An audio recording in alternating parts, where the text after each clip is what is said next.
அல்ஹம்துலில்லாஹி ரப்பில் ஆலமீன் வஸ்ஸலாத்து வஸ்ஸலாமு அலா அஸ்ரபில் முர்சலீன் வமன் தபியஹும் பி இஹ்சானின் இலா யௌமித்தீன் அம்மா பாத். எல்லாம் வல்ல அல்லாஹ் ஜல்லஷானஹு தஆலாவை புகழ்ந்து அவனது திருத்தூதர் ஸல்லல்லாஹு அலைஹி வஸல்லம் அவர்கள் மீது ஸலவாத்தும் ஸலாமும் கூறிய பின்னால், கண்ணியத்துக்குரிய சகோதர சகோதரிகளே, உங்கள் அனைவருக்கும் அஸ்ஸலாமு அலைக்கும் வரஹ்மத்துல்லாஹி வபரகாத்துஹு. அல் குர்ஆனுக்கு முரண்படுவதாக கூறி ஆதாரபூர்வமான ஹதீஸ்களை மறுக்கக்கூடிய இந்த வழிகட்ட சிந்தனை போக்கு தமிழ் பேசும் மக்கள் மத்தியிலே தௌஹீதின் பெயராலும் தூய இஸ்லாத்தின் பெயராலும் பரவி இன்று நிறைய பாமர மக்கள் மத்தியிலும் அது ஊடுருவி அவர்கள் இவற்றை வாதங்களாகவும் இஸ்லாத்தின் அடிப்படையாகவும் முன்வைத்து வரக்கூடிய ஒரு சூழலை நாம் பார்க்கிறோம். இவ்வாறு ஹதீஸ்களை மறுக்கக்கூடியவர்கள் ஹதீஸ்களின் வாசகங்களை திரிவுபடுத்தி அதில் சொல்லப்பட்டிருக்கக்கூடிய விஷயங்களை மறைத்து அதன் மொழிபெயர்ப்புகளில் இடைச்செருகளை சேர்த்து மக்களை ஹதீஸை மறுக்கக்கூடிய மனநிலைக்கு கொண்டு வரக்கூடிய விதத்தில் அதன் மொழிபெயர்ப்புகளை திரிவுபடுத்தி இந்த ஹதீஸ்களை மறுத்து வரக்கூடிய ஒரு நிலையை நாம் பார்க்கிறோம். இந்த அடிப்படையில் அன்னை ஆயிஷா ரலியல்லாஹு அன்ஹா அவர்களுடைய ஒரு கூற்று இஷாராரால் தவறாக பயன்படுத்தப்படுகிறது. அவர்கள் இந்த கூற்றை தவறாக மொழியாக்கம் செய்து தப்பாக சித்தரித்து இமாம் புகாரி, முஸ்லிம் போன்ற அறிஞர்களை மார்க்க அடிப்படையே அற்ற அறிவிலிகளாக காட்டுகிற ஒரு முயற்சியை செய்கிறார்கள். அவ்வாறு செய்தால்தான் அவர்களால் அறிவிக்கப்பட்ட ஹதீஸ்களை தேவைக்கு ஏற்ற மாதிரி அவர்களால் நிராகரிக்க முடியும். எனவே கடந்த கால அறிஞர்களை முட்டாள்களாக காட்டி தன்னை அதிமேதவிகளாக அடையாளப்படுத்தி கொள்வதற்கு அவர்கள் இதை பயன்படுத்தி வருகிறார்கள். ஆயிஷா ரலியல்லாஹு அன்ஹா அவர்கள் கூறக்கூடிய ஒரு செய்தி சஹீஹ் முஸ்லிமிலே இவ்வாறு பதிவு செய்யப்பட்டிருக்கிறது. கான பீமா உன்சில மினல் குர்ஆனி அஸ்ரு ரலாஆத்தின் மஅலூமாத்தின் யுஹர்ரிம்ன. அல் குர்ஆனில் 10 முறை பால் குடித்தால்தான் மஹரமான உறவுமுறை, தாய் பிள்ளை உறவுமுறை ஏற்படும் என்று இருந்தது. சும்ம நுசிஹ்ன பிஹம்சின் மஅலூமாத். பிறகு 5 முறை பால் குடித்தால் தாய் பிள்ளை உறவு ஏற்படும் என்று மாற்றப்பட்டது. மாற்றப்பட்டதென்றால் மனிதர்களால் மாற்றப்படுவதல்ல, அல்லாஹ்வினால் மாற்றப்பட்டது. பத்துவஃபிய ரசூலுல்லாஹி ஸல்லல்லாஹு அலைஹி வஸல்லம் வஹுன்ன ஃபீமா யுக்ரவு மினல் குர்ஆன். அவ்வாறு 5 முறை பால் குடித்தால் தாய் பிள்ளை உறவு ஏற்படும் என்கிற ஆயத்து மக்களில் சிலரால் குர்ஆனாக ஓதப்பட்டு வரும் நிலையில்தான் ரசூல் ஸல்லல்லாஹு அலைஹி வஸல்லம் அவர்கள் மரணித்தார்கள். இதுதான் அந்த செய்தி. நபி ஸல்லல்லாஹு அலைஹி வஸல்லம் அவர்கள் மரணிக்கும் போது மக்களில் சிலர் அதை குர்ஆனாக ஓதி வந்தார்கள் என்று அந்த செய்தி சொல்கிறது. மக்களில் சிலர் குர்ஆனில் ஓதி வந்தார்கள் என்கிற அந்த வாசகத்தை அப்படியே மொழிபெயர்த்து விட்டு அதுக்கு விளக்கம் சொல்லும் போது இந்த வாசகத்தை இப்படி திரிவுபடுத்துவார்கள். ஆயிஷா ரலியல்லாஹு அவங்க என்ன சொல்கிறாங்கன்னு சொன்னா, குர்ஆன்ல 10 முறை பால் குடிச்சாதான் தாய் பிள்ளை உறவு ஏற்படும் என்று இருந்தது. பிறகு 5 முறை என்று மாற்றப்பட்டது. அந்த மாற்றப்பட்ட வசனம் குர்ஆனில் இருந்தது. நபி ஸல்லல்லாஹு அலைஹி வஸல்லம் மௌத்தாகிற போதும் அது குர்ஆனில் இருந்தது என்று ஆயிஷா நாயகி சொல்கிறார்கள் என்று சொல்வார்கள். குர்ஆனில் இருந்தது என்று சொல்லப்பட்டால் பார்க்கிற மக்களுடைய பார்வையில் இந்த மாதிரியான பைண்ட் பண்ணப்பட்ட குர்ஆன் தான் மனக்கண் முன் வரும். ரசூல் ஸல்லல்லாஹு அலைஹி வஸல்லம் மௌத்தாகிற போது குர்ஆனில் இப்படி ஒரு ஆயத்து இருந்தது என்று ஆயிஷா நாயகி சொல்கிறாங்க. இப்போ அந்த ஆயத்து இல்லை, இதை நாங்கள் ஏற்றுக்கொண்டா குர்ஆனில் இருந்தது இல்லாமல் போச்சுன்னு நாங்கள் நம்ப வேண்டி வரும். குர்ஆனில் யார் வேணுமானாலும் எதை வேணுமானாலும் செருகலாம் என்கிற நிலை இருக்கிறது என்கிற எண்ணத்தை ஏற்படுத்தும் என்றெல்லாம் வாதம் செய்து இதை திரிவுபடுத்துகிறார்கள். கண்ணியத்துக்குரிய சகோதரர்களே, இந்த ஹதீஸை அறிவித்த இமாம் முஸ்லிம், இந்த ஹதீஸை அங்கீகரித்த அறிஞர்கள் பெரும்பாலானவர்கள் குர்ஆனை மனப்பாடம் செய்தவர்கள். ரசூலுல்லாஹ்வுடைய மௌத்துக்கு பிறகு குர்ஆனில் ஒரு ஆயத்து இருந்துச்சு, இப்போ அது இல்லைங்கிற நினைப்புல தான் அவங்க சொல்லியிருப்பாங்களா? அந்த எண்ணத்தில் தான் அந்த ஹதீஸை அவங்க புரிஞ்சு கொண்டாங்களா?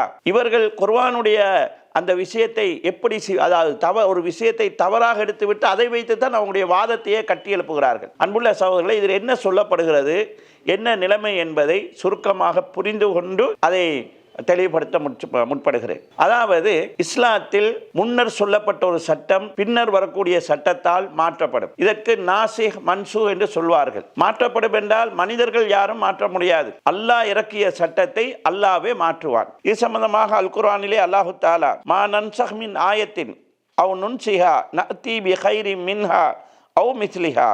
நாம் ஏதாவது ஒரு ஆயத்தை மாற்றினால் அல்லது மறக்கடிக்க செய்தால் அதை போன்றதை அல்லது அதைவிட சிறந்ததை கொண்டு வருவோம் என்று அல்லாஹு தஆலா சொல்கிறான்.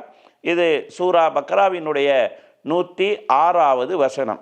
இதே போன்று 16ஆம் அத்தியாயத்தின் 101ஆம் வசனத்தில் அல்லாஹு தஆலா இதா பத்தல்னா ஆயத்தம் மக்கான ஆயத்தின், ஒரு ஆயத்தினுடைய இடத்துக்கு இன்னொரு ஆயத்தை நாங்கள் மாற்றினால் வல்லாஹு ஆலமு பிமா யுனஸ்ஸிலு, எந்த ஆயத்தை எப்போது இறக்க வேண்டும் என்பதை அல்லாஹ் மிக அறிந்தவன். காலு இன்னமா அன்த முஃப்தரின், அந்த ஆயத்து மாற்றப்படுவதை பார்த்து இவர்கள் நபியை பார்த்து நீங்களே இட்டுக்கட்டுகிறீர்கள் என்று சொல்வார்கள். பல் அக்ஸருஹும் லா யஅலமூன், ஆனால் மாறாக இப்படி யார் சொல்கிறார்களோ இவங்கெல்லாம் பெரும்பாலானவங்க அறியாதவங்க என்று அல்லாஹு தஆலா சொல்கிறான். ஒரு ஆயத்தின் இடத்துக்கு இன்னொரு ஆயத் மாற்றப்படலாம் என்கிறதை இந்த வசனம் சொல்கிறது. இந்த நாசிஹ் மன்சூஹ் என்பது 3 விதமாக நடைபெறும். முதலாவது முறை என்னவென்று கேட்டால், அந்த ஆயத்து குர்ஆனில் இருக்கும், ஆனால் அந்த சட்டம் மாற்றப்பட்டு வேறொரு சட்டம்தான் நடைமுறையில் கடைபிடிக்கப்பட வேண்டியதாக இருக்கும். உதாரணமாக, நீங்கள் போதையோடு இருக்கும்போது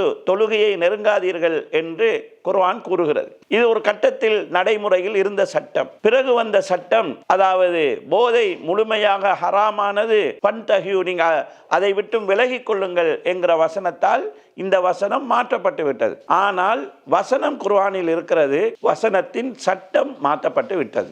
இது ஒரு வகை. அல் குர்ஆனில் ஏராளமான மாற்றப்பட்ட சட்டங்கள் இந்த வகைதான். ஆயத்து இருக்கும், ஆனால் அவருடைய சட்டம் நீக்கப்பட்டிருக்கும். 2வது வகை, சட்டம் இருக்கும், அந்த ஆயத்து குர்ஆனிலிருந்து நீக்கப்பட்டிருக்கும். பொதுமக்கள் புரிந்து கொள்ள, நீக்கிறண்டா யாரும் மனிதர்கள் நீக்குவதல்ல, அல்லாஹ்வே நீக்குவான். அது குர்ஆனில் ஏற்கனவே நான் சொன்ன அந்த வசனங்களில் சொல்லப்பட்டிருக்கிறது. 2வது நிலைப்பாடு என்னன்னு கேட்டால், சட்டம் இருக்க ஆயத்து நீக்கப்பட்டிருக்கும். அந்த ஆயத்து குர்ஆனில் ஓதுவதற்கு இருக்காது, ஆனால் அதுதான் நடைமுறைப்படுத்தப்பட வேண்டிய சட்டமாக, சரியத்தாக இருக்கும். இதற்கு உதாரணமாக, அல் குர்ஆனில் ஆரம்பத்தில் திருமணம் முடித்து விபச்சாரம் செய்த ஆண் பெண் இருவரையும் கல்லால் அடித்து கொள்ளுங்கள் என்கிற சட்டம் வசனம் இருந்தது. பிறகு அல்லாஹு தஆலா அந்த வசனத்தை குர்ஆனிலிருந்து நீக்கிவிட்டான். ஆனால் இஸ்லாமிய சரியா சட்டத்தில் அந்த நடைமுறை இருக்கிறது. ஆயத்து நீக்கப்பட்டிருக்கிறது, சட்டம் குர்ஆனில் இருக்கிறது. முதலாவது சொன்னது ஆயத்து குர்ஆனில் இருக்கும், அந்த சட்டம் நீக்கப்பட்டிருக்கும். 2வதாக சொன்னது ஆயத்து குர்ஆனில் இருக்காது, சட்டம் எங்களுடைய நடைமுறைக்கு உள்ளதாக இருக்கும். 3வது வகை குறித்தும், அது இந்த ஆயத்தோடு, இந்த பேசக்கூடிய இந்த ஹதீஸோடு அது சம்பந்தப்படக்கூடிய விஷயம் குறித்தும், இந்த சம்பவத்தை நாம், இந்த ஆயிஷா நாயுடைய கூற்றை அறிஞர்கள் எப்படி புரிந்து கொண்டார்கள், நாம் எப்படி புரிந்து கொள்ள வேண்டும், ஹதீஸ்களிலே மோசடி செய்கிறவர்கள் எப்படி மக்களை தவறாக வழிநடத்துகிறார்கள் என்பதை இன்ஷா அல்லாஹ் நாளைய தொடரில் நோக்குவோம். வஸ்ஸலாமு அலைக்கும் வரஹ்மத்துல்லாஹி வபரகாத்துஹு. அஸ்ஸலாமு அலைக்கும் வரஹ்மத்துல்லாஹி வபரகாத்துஹு. அன்புள்ள சகோதர சகோதரிகளே, அல்லாஹ்வுடைய அருளால் தாரு சுன்னா பதிப்பகம் ஆரம்பித்து 1 வருடம் பூர்த்தியாகியுள்ளது. இந்த 1 வருட காலத்துக்குள் அல்லாஹ்வுடைய அருளால் 7 நூல்கள் வெளியிடப்பட்டுள்ளன. நபித்தோழர்களின் தியாக வரலாறு. இந்த நூல் 30 சஹாபாக்களுடைய வாழ்க்கை வரலாற்றை சுருக்கமாக சொல்லக்கூடிய நூலாகும். இஸ்லாமிய அகீதா ஒரு விளக்கம். இந்த நூல் அகீதா தொடர்பான 12 தலைப்புகளை ஆதாரங்களோடு விரிவாக பேசுகின்றது. அல் குர்ஆன் கூறும் உண்மை கதைகள். இந்த நூல் அல் குர்ஆனில் இடம்பெற்றிருக்கக்கூடிய 40 சம்பவங்களை கதை வடிவில் உள்ளடக்கி இருக்கிறது. சிறுவர்களுக்கு ஏற்ற விதத்தில் இது வடிவமைக்கப்பட்டுள்ளது. ஸஹீஹுல் புகாரி கிரந்தத்துக்கு எதிரான நவீன குற்றச்சாட்டுகளும் பதில்களும் என்கிற இந்த நூல் அரபியில் எழுதப்பட்ட நூலின் மொழிபெயர்ப்பாகும். இது ஸஹீஹுல் புகாரி கிரந்தத்துக்கு எதிராக சொல்லப்படக்கூடிய குற்றச்சாட்டுகளுக்கான விரிவான விளக்கங்களை உள்ளடக்கியுள்ளது. இஸ்லாமிய ஃபிக்ஹ் சட்டங்கள் சுத்தம் என்கிற இந்த நூல் ஃபிக்ஹ் தொடர்பான அடிப்படையான அம்சங்களையும், தஹாரா, கிதாபு தஹாரா என்று சொல்லக்கூடிய ஒழுவை முறிப்பது, ஒழுவுடைய சுன்னத்துக்கள், ஒழுவினுடைய கடமைகள், கடமையான குளிப்பு, மாதத்தீட்டு, பிரசவத்தீட்டு, உதிரப்போக்கூடிய பெண்களுக்கான சட்டத்திட்டங்கள், தயமும் செய்வது, காலுறையில் மசுகு செய்வது போன்ற அன்றாட வாழ்வில் இபாதத்துக்களோடு சம்பந்தப்பட்ட எங்களுக்கு தேவையான சட்டத்திட்டங்களை உள்ளடக்கிய ஒரு நூலாகும். நேசம் கொள்ளலும் விலகி இருத்தலும், கரைந்து விடாமல் கலந்து வாழ்வோம். இந்நூல் நாம் யாரை நேசிக்க வேண்டும், யாரை விட்டும் விலகி இருக்க வேண்டும், பிற மத மக்களோடு வாழ்கிற போது எங்களுடைய வாழ்க்கை வழிமுறைகள் எந்த வரையறைகளுக்குள் இருக்க வேண்டும் என்கிற விவரங்களை தெளிவுபடுத்துகின்றது. அல் குர்ஆன் கூறும் உண்மை கதைகள் என்கிற நூலின் ஆங்கில வடிவம் இந்நூலாகும். இந்த 7 நூட்களையும் 3500 ரூபாய் பணம் அனுப்புவதன் மூலமாக நீங்கள் பெற்றுக்கொள்ளலாம். தனித்தனியாக ஒவ்வொரு நூலையும் நீங்கள் பெறுவதாக இருந்தாலும் தபான் மூலமாக பெற்றுக்கொள்ளலாம். நீங்கள் கீழே வரக்கூடிய 3 வங்கி கணக்குகளில் ஏதாவது ஒன்றிற்கு பணத்தை அனுப்பி அதன் ரசீட்டையும் உங்களுக்கு புத்தகத்தை அனுப்ப வேண்டிய முகவரியையும் தந்தால் நாம் இலவசமாக தபால் மூலமாக உங்களுக்கு அதனை அனுப்பி வைப்போம். இந்த எழுத்து பணிக்கும் இந்த நூல் வெளியீட்டு பணிக்கும் உங்களுடைய ஒத்துழைப்பை நாடியவனாக நிறைவு செய்கிறேன். வஸ்ஸலாமு அலைக்கும் வரஹ்மத்துல்லாஹி வபரகாத்துஹு.